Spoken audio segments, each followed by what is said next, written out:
This video was made possible thanks to your donations on Patreon. So thank you ever so. Also Metatron merchandise available through Teespring. Link in the description below. Hey noble ones, great to have you here. Archers and crossbowmen are two of the most iconic representations of medieval soldiers, probably second only to the figure of the medieval knight in shining armor in people's minds. Now, in the Middle Ages, some countries preferred one over the other. To give two examples, the English are particularly famous for their longbowmen, and England, although it wasn't the only country to use longbowmen in medieval times, had a policy whereby people had to practice archery on a regular basis, so archery was a literal part of medieval English culture and society. An example of a very famous military crossbowman corps were the Genoese crossbowmen, who acted as defenders of the Republic of Genoa, but also as mercenaries fighting for other Italian and European powers. Now on this video we will compare these two different kinds of missile troops, analyzing their weapons, training and battlefield tactical deployment. The bow and arrow, as a ranged weapon system, are in fact one of the early kinds of weapons used for hunting by humans, predating recorded history, and were common to many prehistoric cultures. The bow and arrow appear around the transition from the Upper Paleolithic to the Mesolithic. After the end of the last glacial period, use of the bow seems to have spread to almost every inhabited region. So it was a very common weapon or hunting tool. What makes the longbow such a powerful weapon is indeed its power, or draw weight. The size of the longbow together with the weights constructed allows it to reach very high poundage of draw weight, increasing its range and penetrative power. The crossbow is similar in principle to the bow, but it achieves the storage of potential energy by the means of a prod, which is the name of the bow-like element in the front of the main frame of the weapon. Now, it is during the Middle Ages that crossbows became very popular in Europe. However, again, although the bow is a much older weapon system than the crossbow, handheld crossbows were already in use in China as far back as at least 650 BC, where some crossbow locks made of cast bronze have been found. The earliest textual evidence of the handheld crossbow used in battle dates to the 4th century BC. Handheld crossbows with complex bronze trigger mechanism have also been found with the terracotta army in the tomb of Qin Shi Huangdi, the first emperor of China. Just like with the bow, draw weight, poundage increased exponentially in medieval times, making medieval crossbows much more of an effective and definitive weapon. Now, one thing that often is overlooked, and I'd like to underline here, is that a bow's draw must be maintained manually by the archer, pulling the bowstring, and this is done using his fingers, his arm and his back muscles.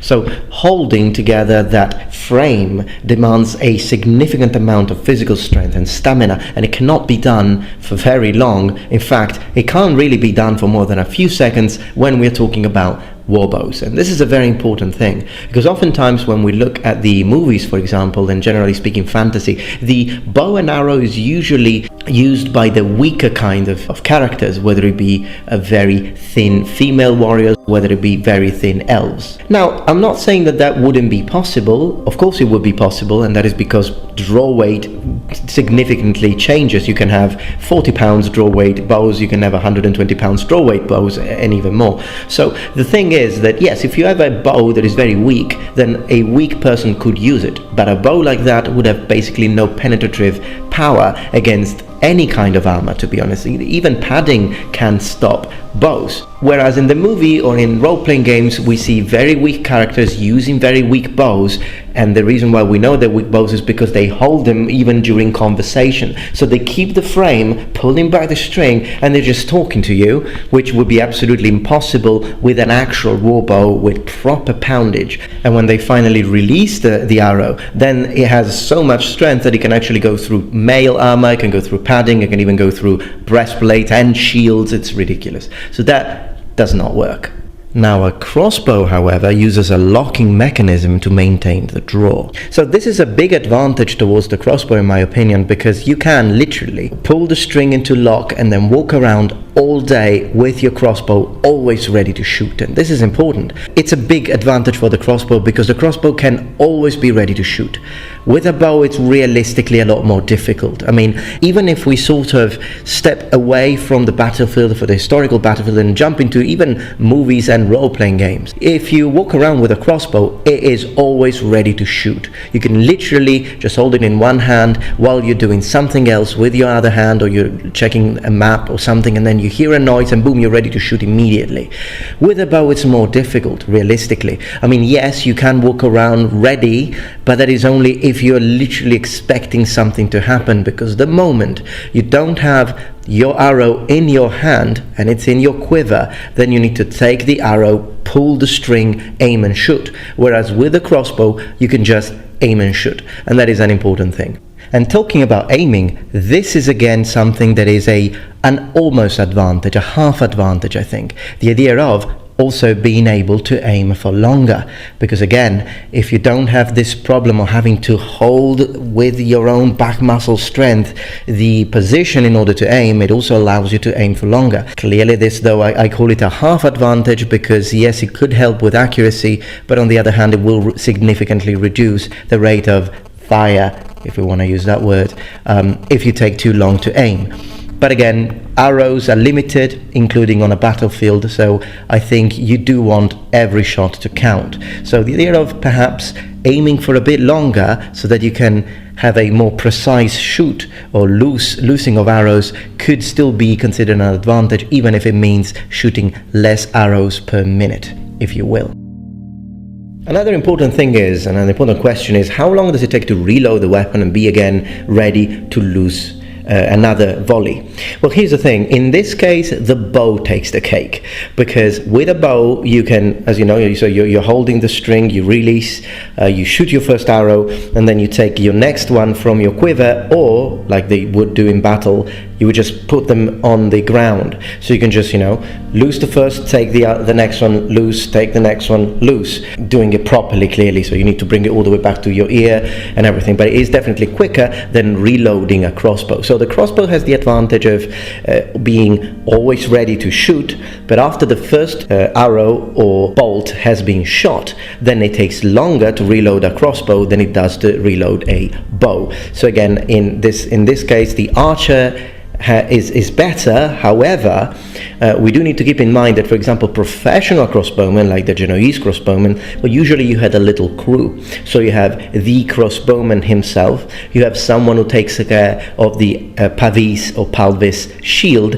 and then you had another member of the crew who was taking care of reloading the crossbow. And sometimes you could even have two crossbows. So that's something, again, you could do even in a fantasy setting. So you can imagine that if you have a very rich character who is like a knight, a hero, and he's got a lot of money, then he could buy two crossbows, and he can have one of his servants to always have one ready. So he shoots the first, gives it to his servant, the servant passes him the next one, he shoots, and in the meantime the servant is reloading. So again, that's something that was done historically. It could be done still. Doesn't make the crossbowman as quick as the archer, and of course you need to pay all these other people that need to take care of the shield, etc. But it does help a little bit in how quickly a crossbowman can continue shooting.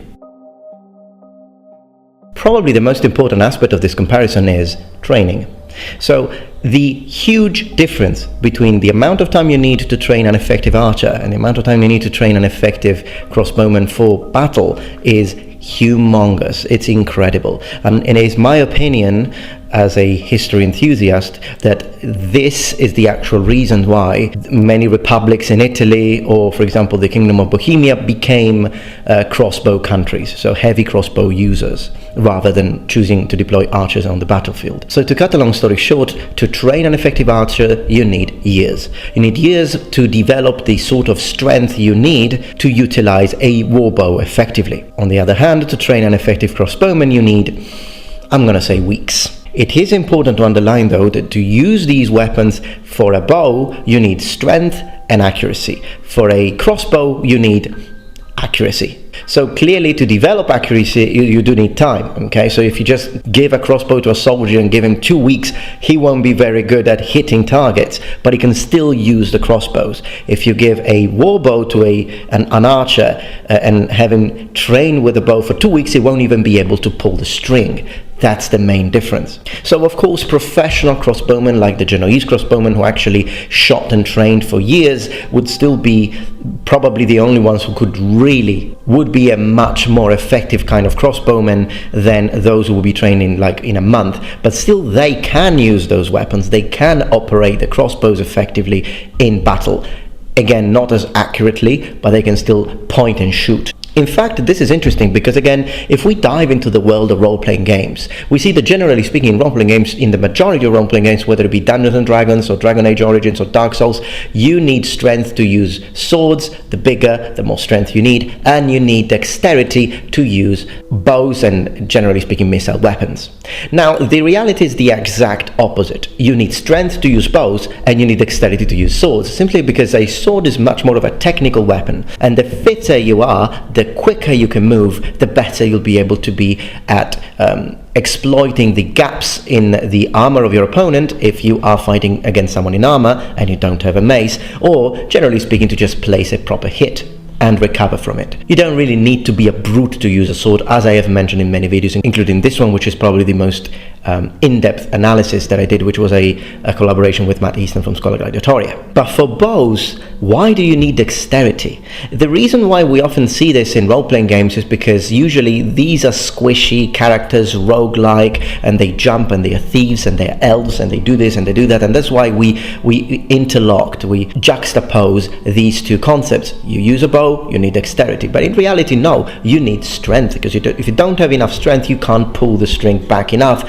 to store enough power to use the weapon. On the other hand, a battle archer is a very stationary kind of troop. They just plant their palisades, stick the arrows on the ground, and start shooting. So unless you're a mounted archer, I'm going to say you need zero dexterity to use a bow effectively, but you do need a lot of strength to pull the string. So I'd like to finish with a question for you. If you were a medieval nobleman and you had a lot of money and you needed to raise an army, would you rather raise an army of archers, or would you rather raise an army of crossbowmen? If it were me, I would choose the crossbowmen, but that's just personal preference. I'm not stating here that crossbowmen are superior to archers. I'm not, because we do know that they have met on the field and the archers have performed very, very well. Oftentimes, victory was not a matter of who chose what, but how they use these different kinds of corps and troops and elite troops. On the other hand, just as personal preference, if I were a medieval nobleman, I would invest on crossbowmen. And the crossbow is my favorite kind of ranged weapon. Please let me know what you think in the comments below. Alright, noble ones, well, I hope that you enjoyed this video. If you did, please remember thumbs up and subscribe to my channel for more content from the Metatron. Become a noble one if you're still not one, and thank you so much for stopping by. And remember, the Metatron has spread his wings. Goodbye.